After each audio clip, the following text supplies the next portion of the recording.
paz do Senhor, meu amado. Bem-vindo de volta à nossa escola bíblica.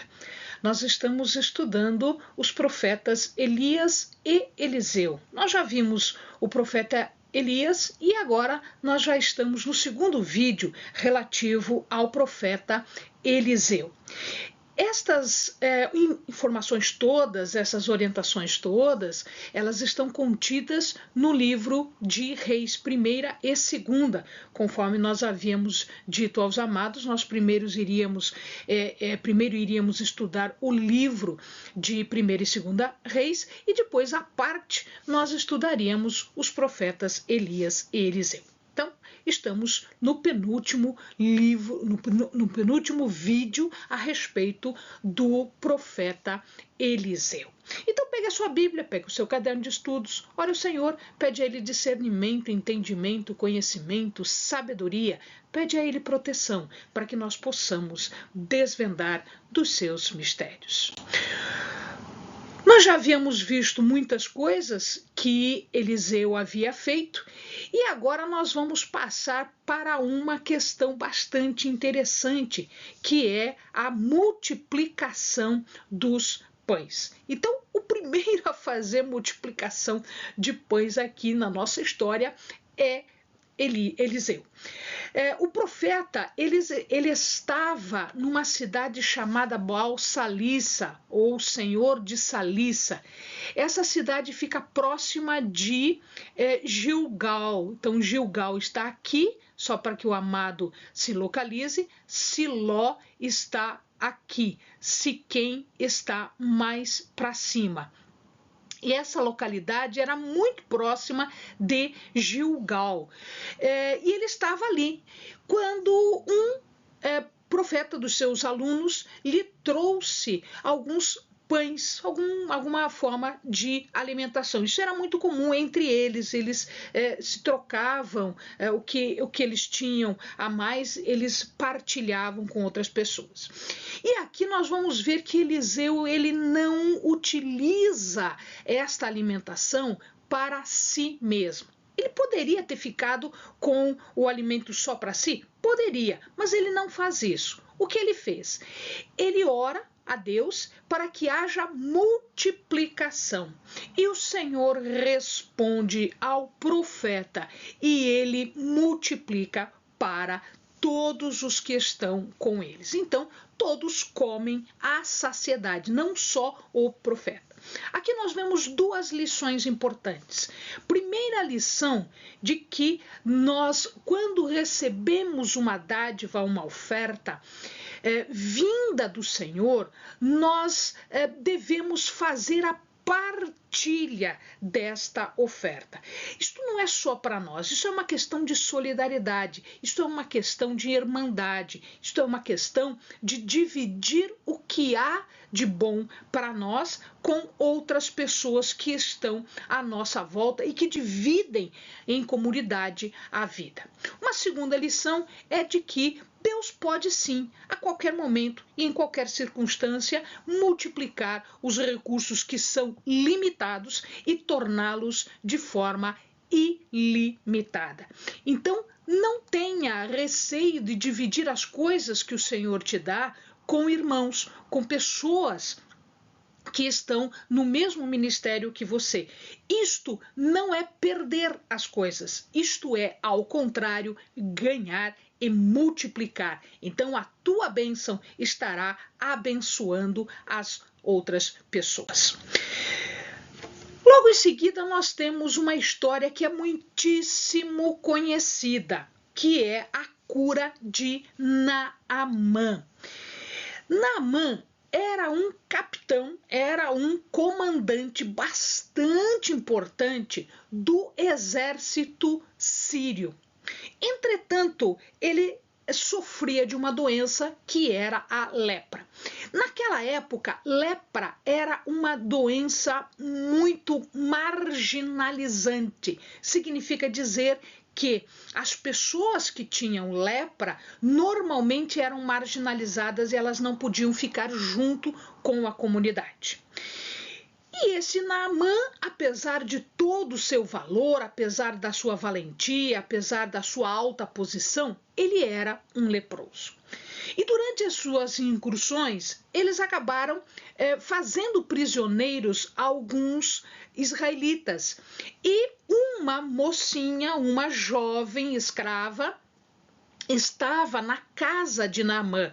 Ela auxiliava a esposa de Naamã. A gente não sabe a idade desta moça, mas muito provavelmente era uma idade mais tenra. Muito provavelmente se tratava de uma adolescente. E esta menina, como ela estava sendo bem tratada por Naamã, pela sua esposa, ela fala então para Naamã o seguinte: olha, lá na minha terra tem um profeta. Lá em Samaria existe um profeta de nome Eliseu. E ele, tenho certeza, é capaz de te curar da lepra. Então veja aqui, primeiro aspecto.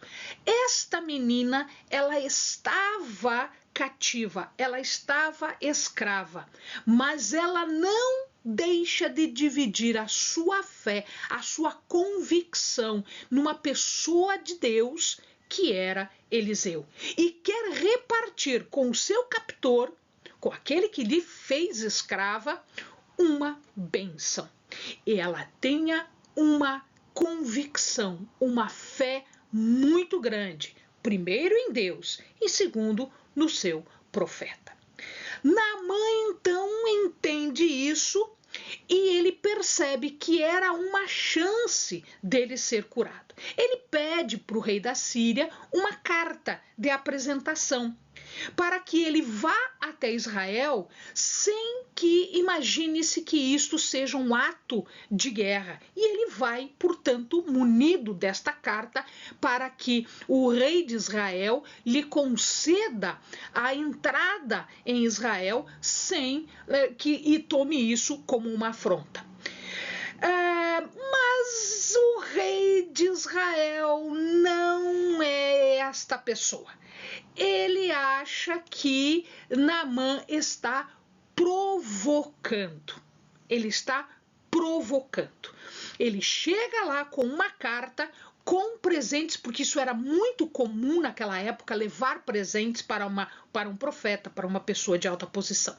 Ele vai levar 10 talentos de prata. Isso dá quase 350 quilos de prata. Portanto, é muita coisa. O presente era muito bom. Isto representa a importância do ato que Eliseu estava prestes a fazer. Além disso, ele leva 6.000 ciclos de ouro, o que dá quase 70 quilos de ouro e mais 10 mudas de roupa que valiam bastante. Isto era muito comum. Ou seja, o que acontece aqui? O Naamã, ele confia na palavra da menina, ele confia de que existe um Deus que é capaz de curá-lo através do seu profeta, no caso Eliseu. Quando ele chega com a carta, quando o rei Jorão, nessa época era o rei Jorão, ele pega esta carta, ele fica muito irritado, porque ele achava que Naamã estava provocando. Ele estava provocando. Ele se zanga, ele fica irritado. Ele não acredita. Olha só, ele é o rei de Israel e não acredita no seu profeta. Ele é o rei de Israel e não acredita no seu Deus. Mas Naamã, que é um estrangeiro, acredita. A menina, que nós nem sabemos o nome, aliás, nós não precisamos saber as pedrinhas de retribuição da sua ação, estão lá computadas no céu. Essa menina não precisa mostrar ao mundo quem ela estava mostrando a Deus a fé que ela tinha. Então, Naamã e essa menina, elas acreditavam num Deus, ela acreditava no seu profeta, que era Eliseu. Mas o rei não acreditava. Nesse meio tempo, Eliseu escuta sobre a história e ele repreende o rei. Como assim? Você não tem uma fé que é demonstrada por um estrangeiro. A fé de uma cativa, a fé de um estrangeiro é maior do que a tua, que é rei. Você não consegue mesmo? Mas aqui existe um Deus. Nesta terra existe um Deus. E existe um profeta que está falando em seu nome. Eliseu não atende diretamente Naamã, e isso fez com que Naamã ficasse um pouquinho decepcionado. Ele manda um mensageiro falar para Naamã que ele deveria ir até o Jordão e ele deveria lavar-se, ele deveria descer as águas por 7 vezes no Jordão, e isso o tornaria limpo. Naamã fica muito decepcionado. Ele estava esperando pompa, cerimônia, porque ele não era qualquer pessoa. Ele era o comandante. Abaixo do rei da Síria só havia ele. E ele imaginava que ele seria atendido, que Eliseu iria conversar com ele, iria fazer um ritual todo elaborado, como ele imaginava que acontecia entre os seus sacerdotes lá e os seus deuses. Mas não havia necessidade disso. Não havia necessidade de uma cerimônia muito elaborada. O Naamã, ele até diz assim, mas será que não tem rio muito melhor do que o Jordão na Síria? E ele cita, lá tem o Abana, lá tem o Farpar, lá tem rios que são muito melhores. Por que eu não vou para lá?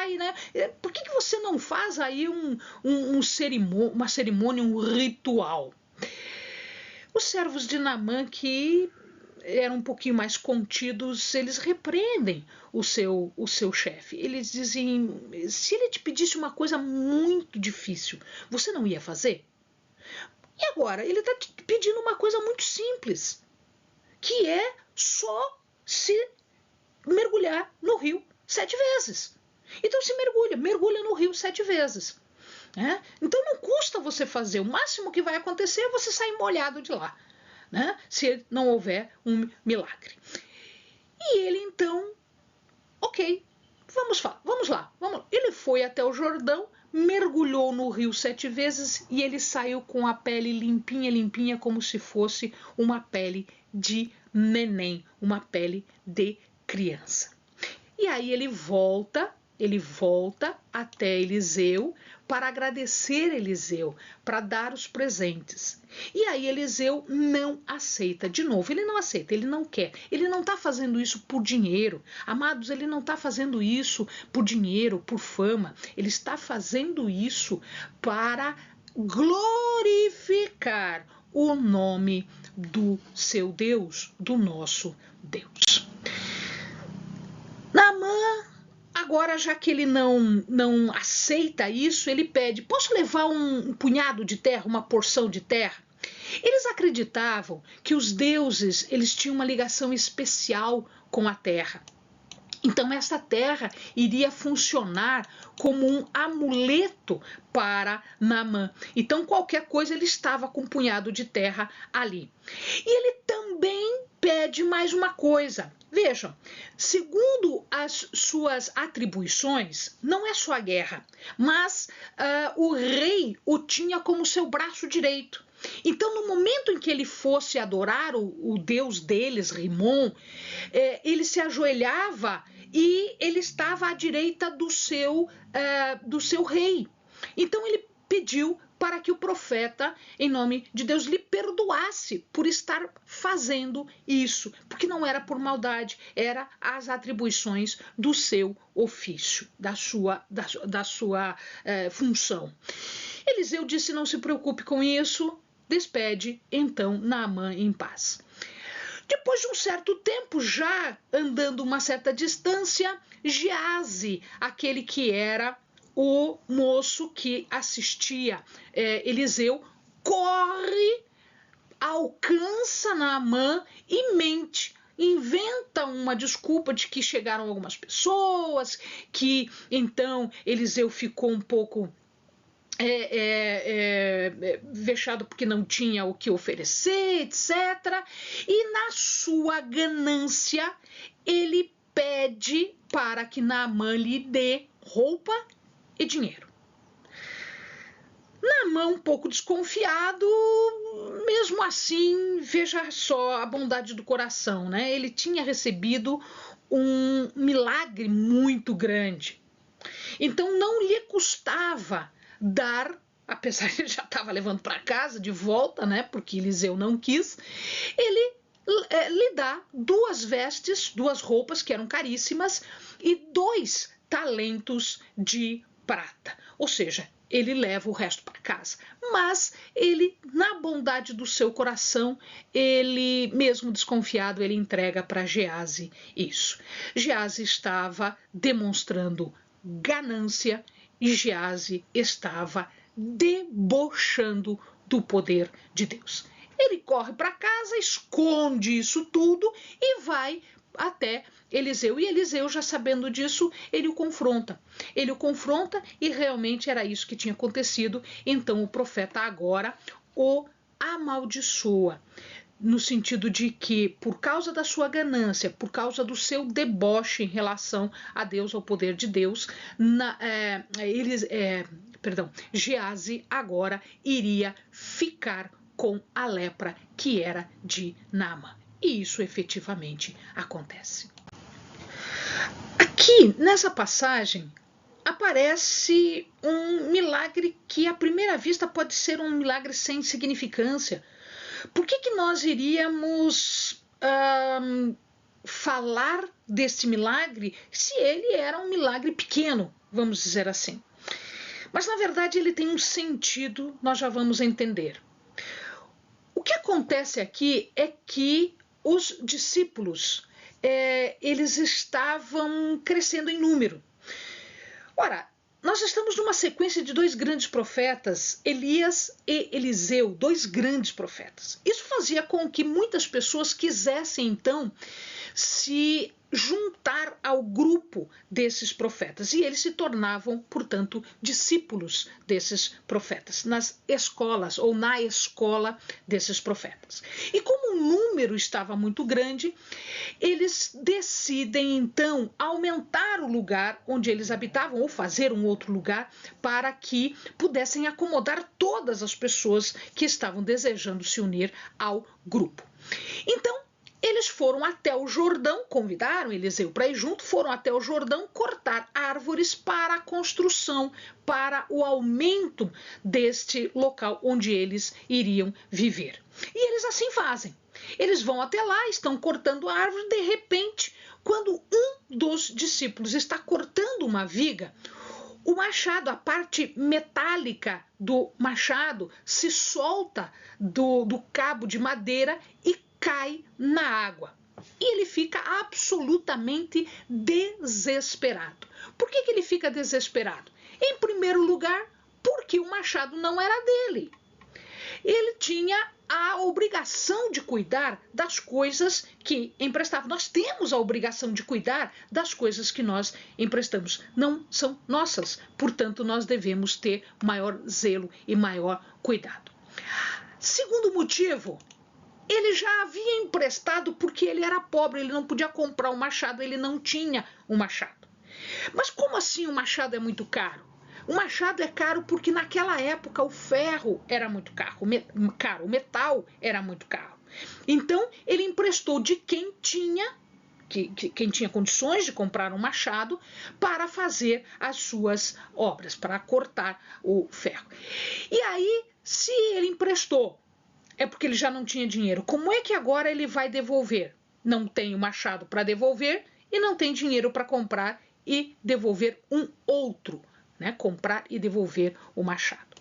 Então, aqui nós vemos o desespero do discípulo. Eliseu, então, diz para ele, não, fique calmo, se aquiete que nós vamos dar um jeito, o Senhor vai dar um jeito para nós. Eliseu, então, corta um pedaço de madeira, um pedaço de pau, que a palavra não diz qual é esta madeira, e ele lança nas águas do rio Jordão. E olha aqui, por milagre, aquele pedaço de madeira faz com que o ferro flutue. Flutuando o ferro, ou seja, ficando mais próximo, o discípulo consegue pegar o ferro e, o machado, e fica tranquilo. Nossa, Eleni, mas veja, é um milagre pequeno. Não, não é um milagre pequeno, meu amado. Deus está interessado em todas as coisas da nossa vida. As coisas mais importantes e as coisas do dia a dia. As coisas que nós dizemos, isso é trivial, isso é cotidiano, isso é do dia a dia, isso não tem importância. Tem importância sim. Tem importância para Deus porque é a nossa vida e Deus se preocupa com a nossa vida. Deus está interessado nisso. O milagre foi efetuado para satisfazer uma necessidade. Assim como todos os dias Deus realiza milagres para satisfazer as nossas necessidades diárias, aquelas que alguém pode dizer não tem importância, mas tem sim. Para esta pessoa, o machado tinha importância, era uma necessidade. Assim como no nosso dia a dia existem coisas que para outras pessoas podem ser pequenas, pequena perturbação, um pequeno dissabor, mas para nós é uma necessidade. Deus está atento a isso. Deus realiza o milagre. Deus faz com que o machado flutue na tua vida. Isso significa que Deus resolve aqueles pequenos incidentes, aquelas pequenas necessidades ou as grandes necessidades, aquilo que para nós é uma grande necessidade. Amém, amado? Bons estudos.